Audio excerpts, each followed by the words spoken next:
Saya Aji. Dan saya Colby. Wah, nggak terasa ya kita udah masuk di kuartal terakhir tahun 2024 ini. Dari sisi makro, apa yang akan kita bahas, Bi?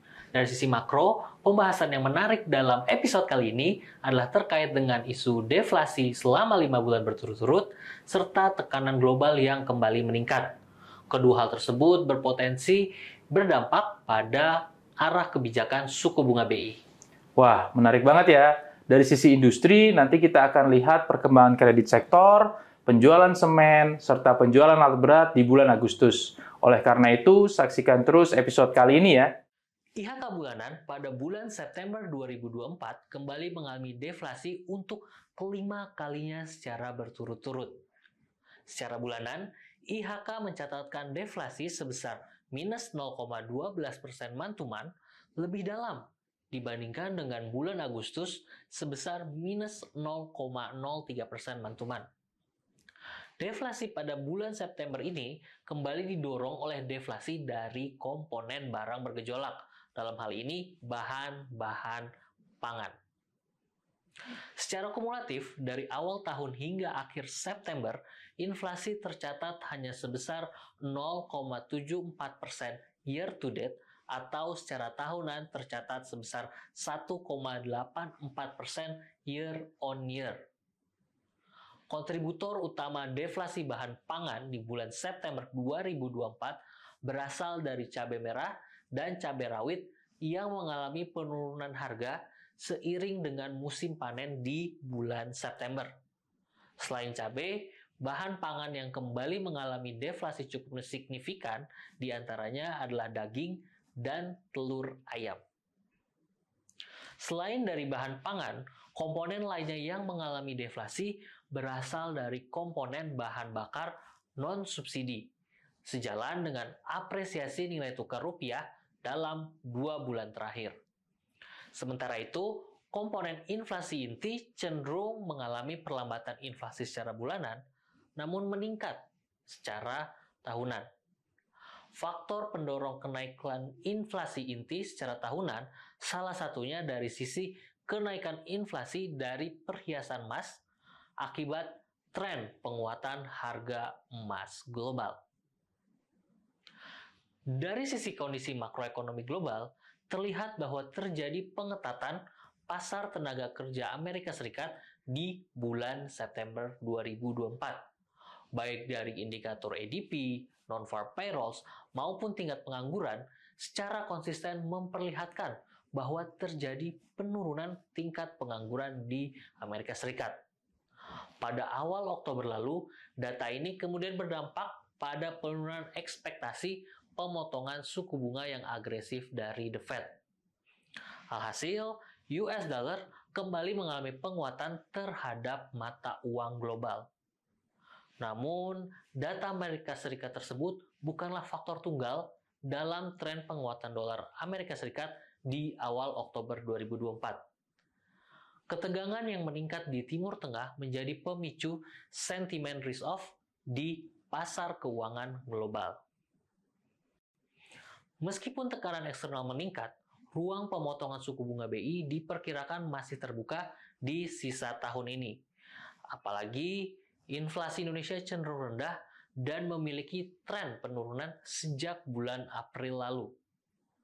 Kami masih memperkirakan bahwa BI akan melakukan pemotongan suku bunga setidaknya 50 basis poin hingga akhir tahun 2024. Pada akhir September, Bank Indonesia telah merilis data analisis uang beredar untuk Agustus 2024, yang di dalamnya memuat kinerja kredit perbankan nasional.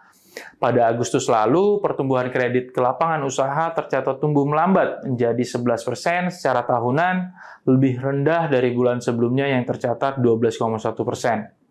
Baik kredit modal kerja maupun kredit investasi tercatat melambat menjadi 10,3% dan 12,2% pada Agustus.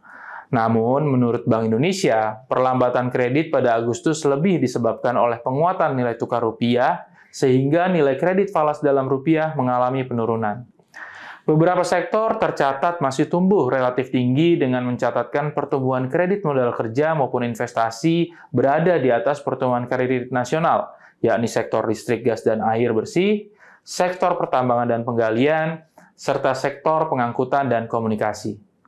Sementara itu, sektor keuangan, real estate, dan jasa perusahaan memiliki pertumbuhan kredit modal kerja yang relatif tinggi dibandingkan dengan sektor-sektor lainnya.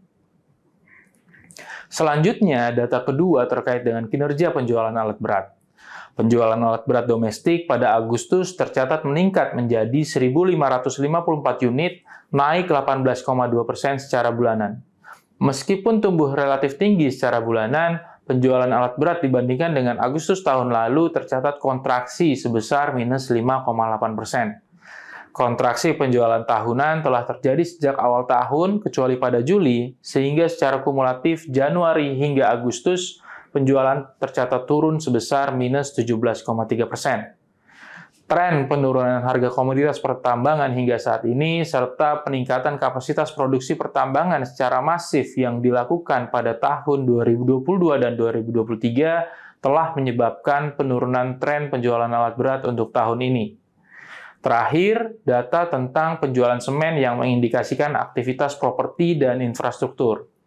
Asosiasi Semen Indonesia atau ASI melaporkan bahwa penjualan semen domestik relatif stagnan, hanya tumbuh sebesar 0,1% secara bulanan dan minus 0,2% secara tahunan di bulan Agustus, yakni mencapai 6,1 juta ton. Menurut jenis, penjualan semen kantong mencatatkan pertumbuhan secara bulanan sebesar 0,8%, namun terkontraksi 1,3% secara tahunan.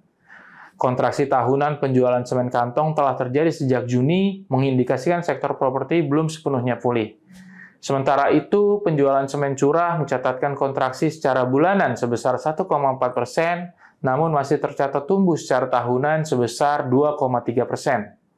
Penjualan semen curah tercatat tumbuh relatif tinggi pada tahun ini, mengindikasikan tingginya aktivitas pembangunan infrastruktur pemerintah.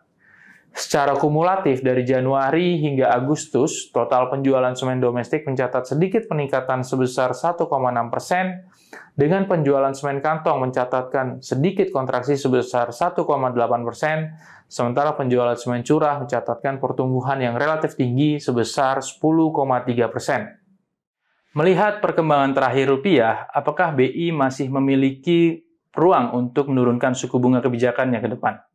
Kami masih melihat ruang pemotongan suku bunga BI hingga akhir tahun ini di tengah tekanan eksternal, terutama melihat inflasi tahunan Indonesia yang cenderung mengalami perlambatan.